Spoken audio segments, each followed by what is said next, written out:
For those of you that are new here, I'm a professional intuitive empath, and today I want to talk to you about the title of the video, The Backside of the Biltmore. Mm. Pardon me, guys, pausing for hydration. All right, the backside of the Biltmore. Sometimes in our lives, we have full circle moments, and not just sometimes in any life. There will be many full circle moments. I've had so many in the last few years. And one of them starts with the Biltmore. It was a theme throughout the relationships in my life, the significant relationships in my life, anyway. And the people that I have cared about the most or spent the most time with have had some kind of tie to the Biltmore. And it almost feels like Goldilocks and the Three Bears. So I'm going to see if I can explain it. But my first love, we camped at Chimney Rock because we were too poor to really just go to the Biltmore. We always talked about saving up enough money to get there, but we never did get in. We drove by it and went to the gift shop outside of it, but we were so broke in our early 20s, very early, late teens, early 20s, we could not get in. But we could afford to camp, and some of my favorite memories happen up at Chimney Rock with her singing, what is it, Janis Joplin? Oh Lord, won't you buy me a Mercedes Benz, and me and Bobby McGee, her two specialties. So, those are positive memories, not even bittersweet, just sweet, first loves, no matter how tragic they are, man, it's just sweet. The next one was with somebody who was more toxic. First they're sweet and then they're sour, that kind of thing. And we were able to get to the Biltmore, but I do recall getting in and wanting to go sit and have a really fancy dinner, and we were not appropriately dressed, also in our 20s, a little older at that time, but we were not appropriately dressed, and we didn't know because we didn't know. So we walked through the Biltmore and we did all the things and we fantasized about what it'd be like to be rich, and we didn't get to go eat at the place, and we were oh so incensed about that, and promised that one day we would return and eat not only at the best restaurant in the place, but stay at the best lodgings in the place. Because how dare they turn us away? How did they not know that we were queens? Powerful moment, powerful lesson. I spent many years waiting for the moment to get back to the Biltmore, often planning trips that never seemed to pan out, even though they absolutely should have. And it's because, for some reason, the Biltmore is woven through the thread of my life. The third time I went to the Biltmore, I went with someone extraordinary. And the irony of it is they essentially live adjacent to it and happen to have season tickets. The messaging, the spiritual energy of this was not lost on me. Goldilocks and the Three Bears. You get it? The first one to this, the second one to that, the third one just right. Could it be that the third one could be just right? Now, listen, let's talk about this. So, I thought, this is fascinating. I can't miss that the only times have been connected to these significant pivotal people in my life. And I can't miss that now I'm here and the third one feels just right.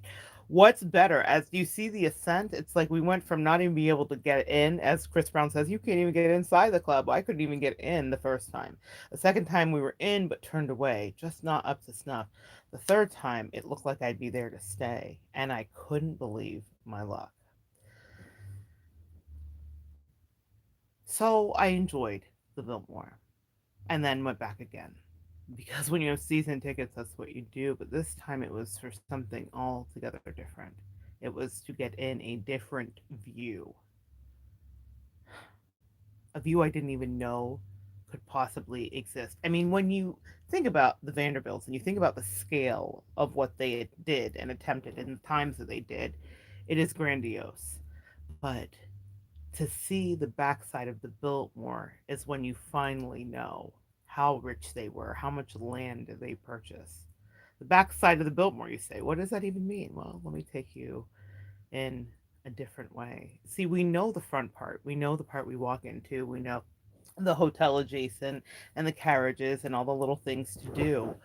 But there's this other part, and it's the best part. And I'm not just saying this as a brag or a humble brag. I'm just saying this because this is something that God saw fit that I had, and I could not have planned it. I stayed at the best place in the Biltmore, and when we had dinner, it was a Michelin 3-star rated restaurant, one of the best in the country. From being turned away, from being that you cannot even sachet or entree your way in here, to being sat and having makeup chat with the hostess. We like to keep our makeup right over here. So, a much different experience. I'm going to connect some pictures on my community page because from the dinner view to the backside of the Biltmore view, when I stood in the hotel that we were in, the inn, I believe, and I looked, the Biltmore was in the distance and it was so small.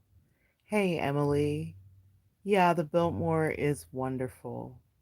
Happy you're here, sweetie. When I looked at the backside and it was so small, I couldn't believe. I even said to my companion, I said, "What is that?" And mm, she said to me, "That's the backside of the Biltmore." I had no idea about the scope of the land. You hear about it and you read about it and you hear about it in the audio thing when you're going through. But to be, and we had driven what felt like miles and miles. And I was like, this is peculiar that the hotel's so far away.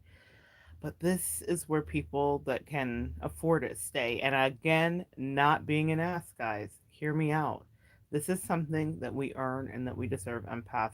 If you are in service to people that are assholes, as an earth angel, we are often assigned assholes. I keep saying it's coming up, but I guess that'll be next.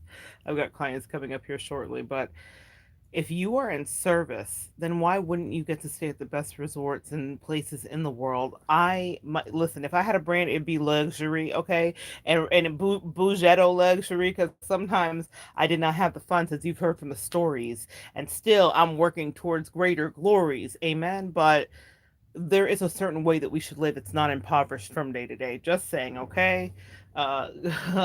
We inherit the earth. Yes, the meek shall inherit the earth, but you can look good if you're rolling in the dirt. Okay, I'm rolling in the deep. All right, back. Let me get back to back to work. The backside of the Biltmore was in poquito. It was so tiny. It was small, and it just gave me a different perspective. When I was in the previous relationships, I thought this is the best it can get. Like, we're camping outside and Bobby McGee's playing and marshmallows are roasting. And there was a certain charm and romance in that I will never deny. Being right next to the river, streaming down rocks, and everything was icy and magical. However, it got better. And the next time I was inside, and then it got better. I was inside but denied. That was literally the definition of that relationship. Inside but denied. And then the next one, it was like velvet rope. Oh, please VIP step this way, come in, let everyone else step aside. That is a metaphor for your life, empath. We go through some trials that are so unfortunate, but when you get to the other side of a trial, you get to see the backside of the Biltmore, and the thing that you thought was so insurmountable is miles and miles away. And it's not so intimidating. It's not as overbearing. It's no longer even in your way. That's the magic of getting a different view, of ascending, of releasing relationships and connections that are no longer about authenticity, but instead about pretending. Ascend. I was able to manifest these physical opportunities that were gifted unto me. Okay. When I say gifted, y'all, God is so good. That was just, I was spoiled. I was spoiled. An embarrassment of riches. I was spoiled because I wasn't because of whatever I did regarding that particular connection. In fact, it seems quite fairy tale at some points in my life and recollection, but it's because of what I sowed in. And you guys have sown things too. Yes, I'm talking about me, but I'm always, always, always talking about you. You need to get to a place in some of your relationships where you can see the backside of the Biltmore. It's an iconic place. It is a monument in our country, one of the monuments in our country, a monument to capitalism, a monument to being a conquistador. And the thing about conquistadors is revisionist history happens, and sometimes the light is bright and sometimes it is dark, but you have to get to a place in your life where you take responsibility for your part. And that also means taking responsibility to ascend. Such a powerful lesson. The thing that was once not accessible to me is now not only accessible, it is absolutely free and the best of the best every time. When you take your time and go through some of these lessons, you will understand that not only do you deserve it, but it is your birthright, empath. I want us to get out of this downtrodden, yes, we get beat down and we always have these toxic, terrible relationships. Yes, those things happen. But if we're doing that, then I want you to be living your best energy. I want you to be living your best vibration at your most optimal and highest self. And that is in whatever way you deem necessary.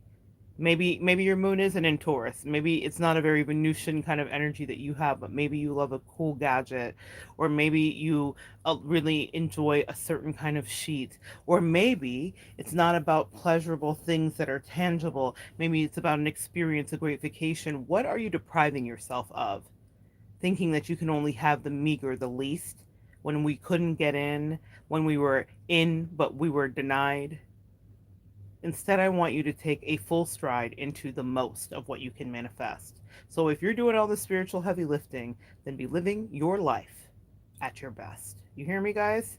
Get to the place where you can understand that you deserve to be in any vantage point where you can see the Biltmore as dwarfed, where you can see your pain transmorphed, where you can see that everything happened exactly and everything is as it should be.